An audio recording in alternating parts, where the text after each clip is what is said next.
like and subscribe. Now,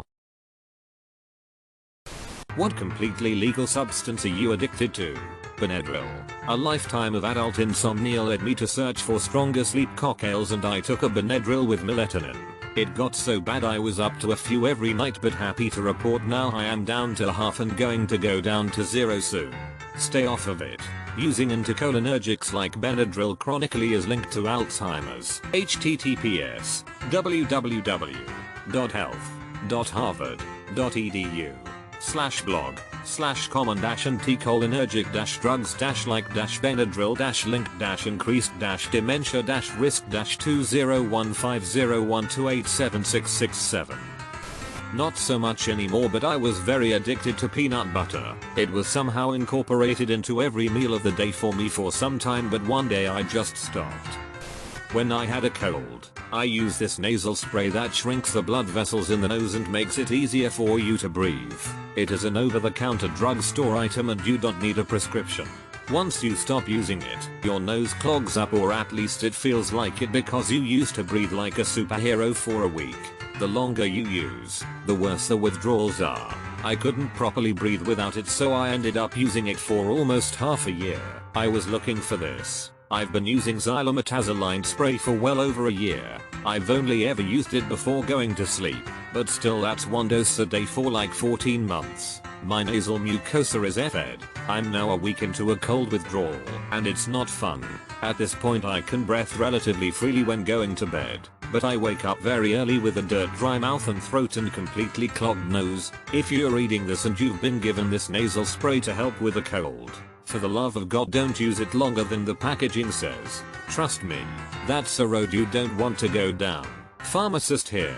It's 3 days. Do not use Afrin, oxymetazoline, for longer than 3 days. If I ever see someone buying this, I always warn them of the high likelihood of addiction and not to use longer than 3 days. Not sure this helps. I used to be in that boat. I used to try weaning one side at a time. Or, this is nuts. I did a series of dilutions in sterile PBS so each sniff was weaker, but used 2x a day and eventually got to where I could stop. I still keep one around, but I don't use it. Lip balm. I used to eat lip balm. Thank you for your service, Hussein. I have them strategically placed, even if they are only feet away from each other. People who aren't addicted don't get how I can finish multiple tubes of lip balm. One in my desk for when I'm working, one by my bed. At one point I had 2 by the bed, one on either side, one in my bag for when I'm out.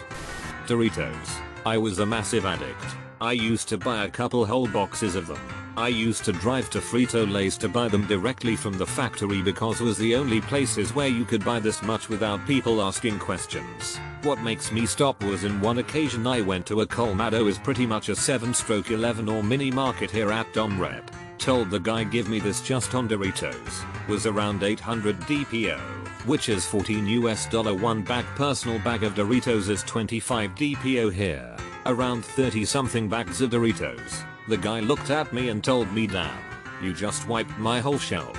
Now I need to call Frito-Lay's to bring me a couple boxes. I looked at the empty shelf. I was so embarrassed and disgusted of myself. On my way walking home I started to gift them away to people. I kept like 3 bags, ate them, and since then I slowly were reducing my numbers of Doritos at weeks for the next couple months. I still love them, but I don't have the impulse anymore. Homie bought half a stack of Doritos. Was liquor and sadness. Currently is Pokemon cards and a lot less sadness. Not great, but I see this as an absolute win. Potato chips. Salt and vinegar especially. I can eat entire family bags of them in a sitting. I've been making serious efforts to cut that out lately. I've been chip free for almost a week and yet the crisps call to me. I once decided to go on a diet, or rather one of the times I decided to go on a diet, because I wanted to get rid of some extra kgs. I go for a walk in the city center and there it was a guy handing out chips for free as a marketing thing. On that exact day, what kind of a bad joke is this, universe? I didn't get the chips. I was serious about losing weight and I did it. But I'll never forget the weird, and funny, coincidence. It's cheese and onion for me.